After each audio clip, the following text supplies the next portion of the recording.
ഒരിടത്ത് ഒരു കൃഷിക്കാരൻ ഉണ്ടായിരുന്നു. അയാൾക്ക് നല്ല ഒരു വയൽ ഉണ്ടായിരുന്നു.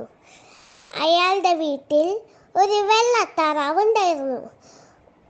ആ വെള്ളത്താറാവ് എന്നും അയാൾക്ക് സ്വർണ്ണമുട്ടയായിരുന്നു കുത്തോണ്ടിരുന്നത്.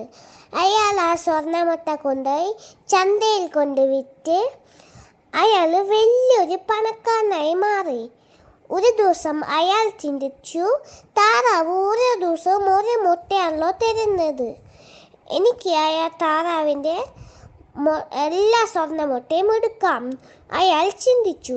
എന്നിട്ട് അയാൾ താറാവിൻ്റെ വയറ് കീറി നോക്കി. പക്ഷേ താറാവിൻ്റെ വയറ്റിൽ ഒരൊറ്റ മുട്ട പോലും ഉണ്ടായിരുന്നില്ല. അപ്പം അയാൾ വളരെ നിരാശനായി. എന്നിട്ട് പക്ഷെ അയാൾക്ക് ഇനി മുട്ട കിട്ടില്ല. എന്താന്ന് വെച്ചാൽ ആ താറാവ് മരിച്ചുപോയി. ഗുണപാഠം: അത്യാഗ്രഹം ആപത്താണ്.